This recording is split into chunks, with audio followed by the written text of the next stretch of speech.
Welcome to the VybeShift Podcast. There are some sentences that don't arrive with panic. They arrive with quiet recognition. Not because something dramatic has happened today, but because something has been unfolding for a very long time. One of those sentences sounds like this: I don't feel like myself anymore.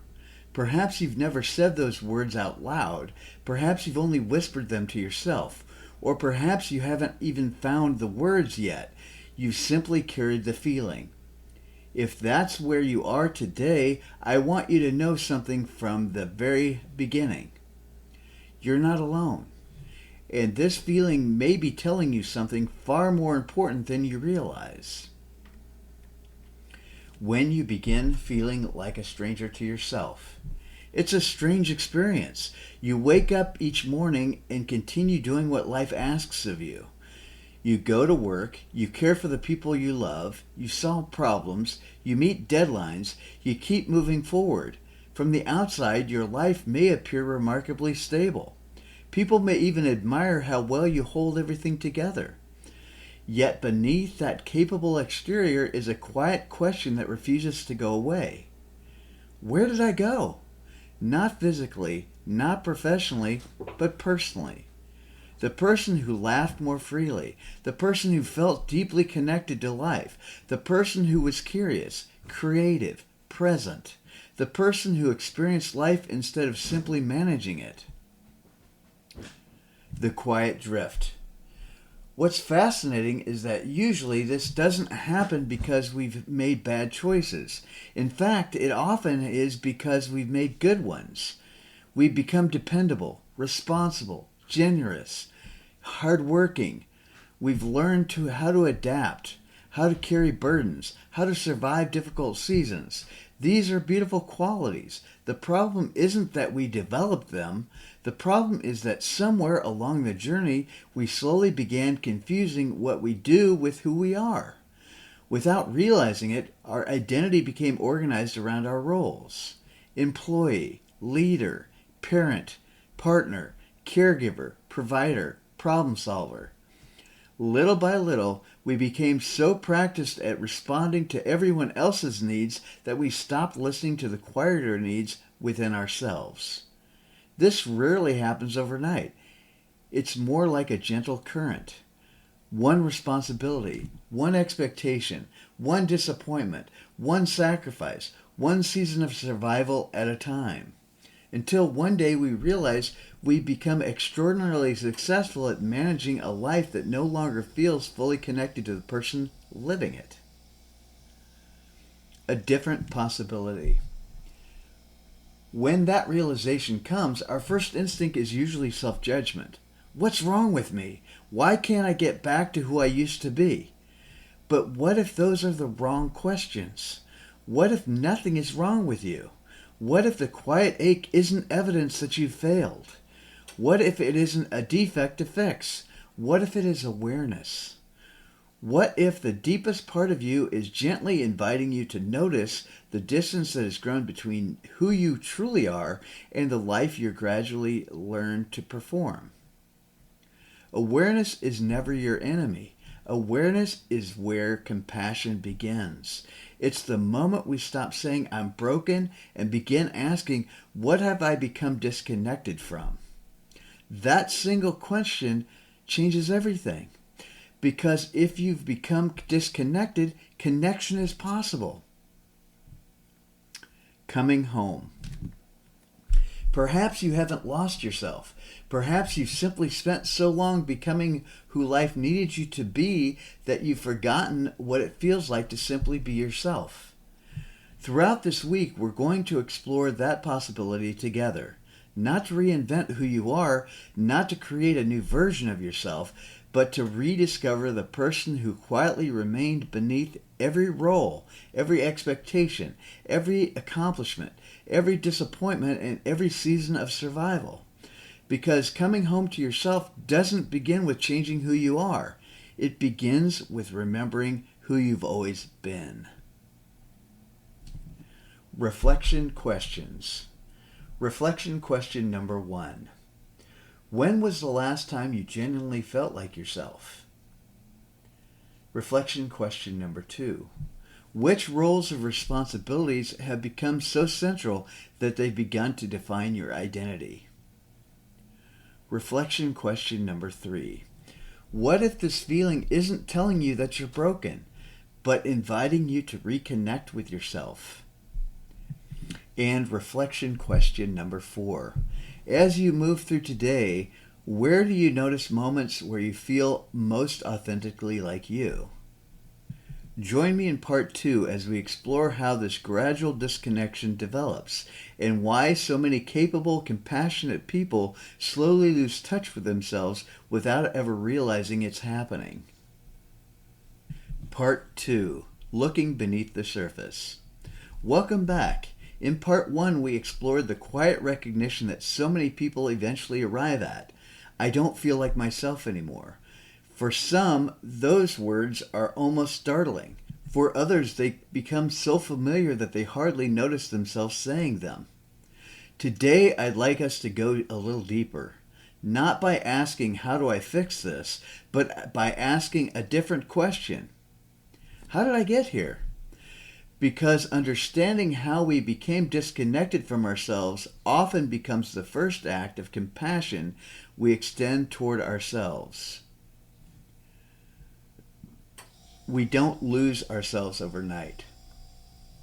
Most people imagine that losing themselves happens because of one dramatic event: a divorce, a job loss, an illness, a tragedy.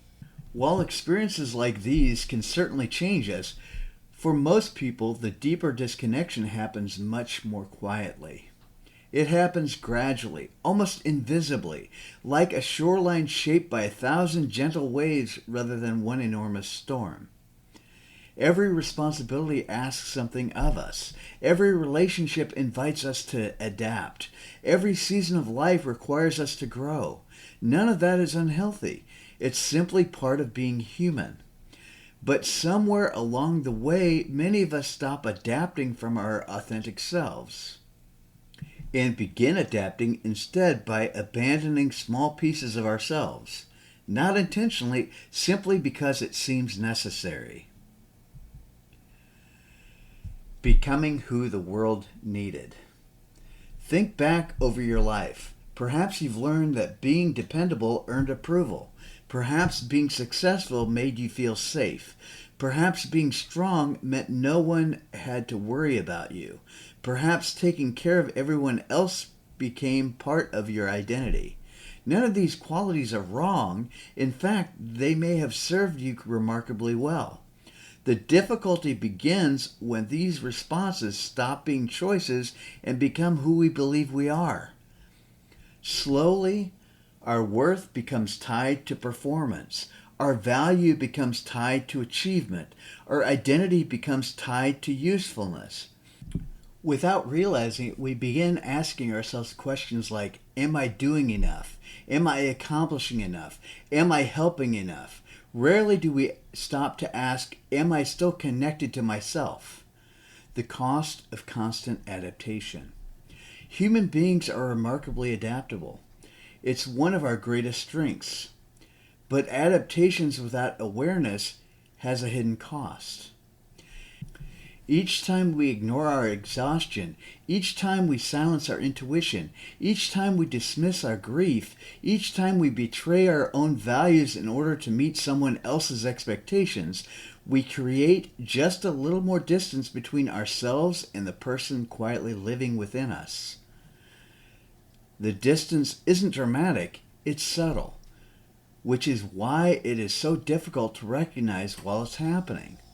Life continues, responsibilities continue, people continue needing us, and because we're capable, we continue responding, until eventually we become experts at functioning, while quietly feeling absent from our own lives. The inner voice never stops speaking. One of the beautiful things about being human is that the deepest part of us rarely disappears. It simply becomes quieter beneath the noise.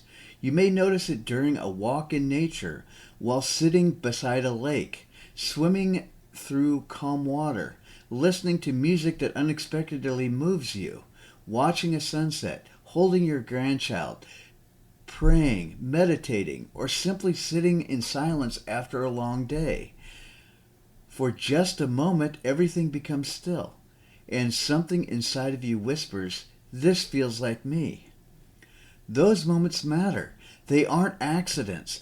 They are reminders, gentle invitations from the deeper self that has remained present all along, waiting patiently, not demanding your attention, only welcoming it whenever you're ready. Awareness is an invitation, not an accusation. When we begin recognizing our disconnection, it's easy to become critical of ourselves. How did I let this happen? Why didn't I notice this sooner? But awareness was never meant to become another reason to judge yourself. Awareness is an invitation. It says, come and see, notice, become curious. There is more to you than the life you've been performing.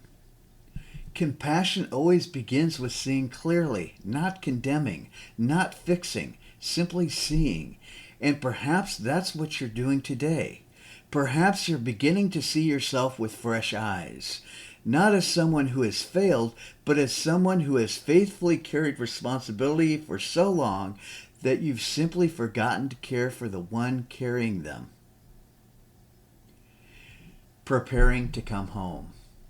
If you recognize yourself in today's conversation, I hope you'll hold on to one thought. You are not disconnected because you are weak. You are not disconnected because you have failed. You are not disconnected because something inside of you is missing. You are disconnected because over time, life taught you how to become exceptionally good at responding to everything outside of yourself. This week, we're learning something different. We're learning how to gently turn inward again, not to escape life, not to withdraw from responsibility, but to rediscover the quiet presence from which a meaningful life naturally grows. Because the goal has never been to become a different person. The goal has always been to become fully present to the person you've always been. Reflection questions for part 2. Reflection question number 1. Looking back over your life, what roles or expectations gradually became part of your identity? Reflection question number 2. Where have you adapted in healthy ways, and where have you slowly abandoned parts of yourself in order to meet expectations? Reflection question number 3.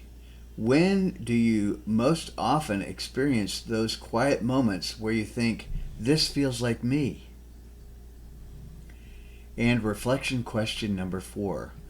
What would change if you approached your own awareness with compassion instead of criticism? Join me in part 3 as we explore what it truly means to come home to yourself, not by creating a new identity, but by reconnecting with a deeper presence that has been patiently waiting beneath every role, every responsibility, in every season of your life. Part 3. Coming Home to Yourself. Welcome to Part 3. Throughout this week, we've been exploring a quiet but deeply human experience. Not the experience of failure, not the experience of weakness, but the experience of slowly becoming disconnected from ourselves. In Part 1, we recognized the feeling, I don't feel like myself anymore. In Part 2, we explored how that disconnection often develops not through one dramatic event, but through years of faithfully responding to life's responsibilities, expectations, and demands. Today, I'd like us to explore something hopeful. If we can drift away from ourselves, can we find our way back home again? I believe we can, but perhaps not the way we've been taught. Coming home isn't becoming someone new. When people realize they no longer feel like themselves, their first instinct is to often reinvent themselves. They search for a new career, a new relationship, a new city, a new routine, a new version of themselves. Sometimes change is necessary, but external change alone rarely restores an internal relationship. Because the deepest problem wasn't that you became the wrong person, it's that somewhere along the journey, your relationship with yourself became quieter than your relationship with everything else. Coming home isn't about creating a new identity. It's about renewing a relationship with your own awareness, your own values, your own presence, the quiet wisdom that has never stopped living within you. The person you miss has never left. Perhaps one of the greatest misunderstandings we carry is that the belief that we've lost ourselves. But what if that's not true? Think about those moments we've talked about today. Walking through the forest, swimming in still water, watching the sunrise, holding someone's hand, laughing without trying, listening to music that unexpectedly brings tears to your eyes. In those moments, you don't become someone new, you simply recognize someone familiar. The person you've always been. The noise becomes quieter, the striving softens, the performance pauses, and for a moment you remember what it feels like to simply be. That tells us something profound. The self you miss has not disappeared. It has been waiting beneath the noise. Presence before performance. Our culture teaches us to measure our lives through performance. How much we produce, how much we accomplish, how much we own, how many people approve of us, how indispensable we become. Yet the deepest parts of our humanity aren't measured that way. They are experienced through presence, presence with ourselves, presence with another person, presence with nature, presence with God, presence with this moment. When we become present, something remarkable happens. We stop trying so hard to become enough. Instead, we begin discovering that we were never separate from our own worth in the first place. Presence doesn't eliminate responsibility, it transforms the way we carry it. Small moments change everything. Many people believe transformation happens through dramatic breakthroughs. Sometimes it does. More often, it happens quietly. One conscious breath, one honest conversation, one walk without your phone, one moment of choosing rest instead of constantly producing, one decision to listen to your body instead of pushing past it, one moment of silence before responding, one act of kindness towards yourself. These moments may appear insignificant, but they are how relationships are rebuilt, including the relationship you have with yourself. Coming home doesn't happen all at once. It happens one moment of presence at a time. Living from the inside out. As you reconnect with yourself, something else begins to change. You stop living primarily from reaction. You begin living from intention. Instead of asking, what does everyone else need from me? You begin asking, what is the wisest response I can offer from a grounded and present heart? Instead of constantly trying to prove your worth, you begin expressing the worth that has always been yours. Instead of chasing an identity, you begin living from one. The outer circumstances of your life may not change overnight, but the place from which you meet them begins to change. And when that changes, everything begins to feel different. Not because life has become easier, but because you've become more deeply connected to the one living it. A gentle invitation. As we close today's episode, I'd like to leave you with a simple invitation. This week, notice the moments when you genuinely feel like yourself. Don't rush past them. Don't explain them away. Pay attention. Become curious. Those moments are not random. They are reminders. They are invitations. They are quiet signposts pointing you back toward the person you've never lost. Perhaps you spent years believing your task was to become someone better. Maybe your deeper invitation is something entirely different. Perhaps your invitation is simply to come home. Reflection questions for part 3. Reflection question number 1. When do you feel most fully present and most authentically yourself? Reflection question number 2. What external measures of worth have quietly become more important than your relationship with yourself? Reflection question number 3. What is one small practice you could begin this week that would help you reconnect with your own presence? And reflection question number 4.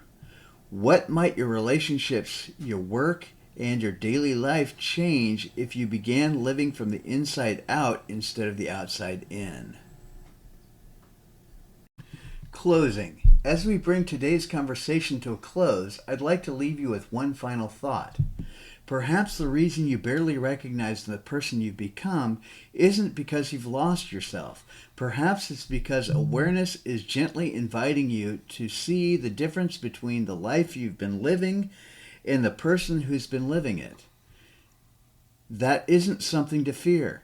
It's something to become curious about, because every meaningful transformation begins with recognition, not judgment, not self-criticism, recognition. If today's conversation resonated with you, I invite you to continue this week's journey in the Stage podcast, which comes out on Wednesday, where we explore one of the deepest questions we've ever asked. Who was I before I learned who I was supposed to become? Together we go beyond recognition and examine the architecture of identity, inherited narratives, and how awareness allows us to live with greater congruence and freedom. You can continue the conversation by following the link in the show notes.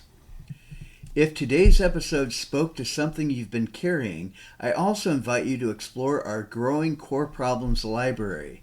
Each VybeShift solving process is designed to help you recognize, understand, and respond to the experiences that so many people carry in silence.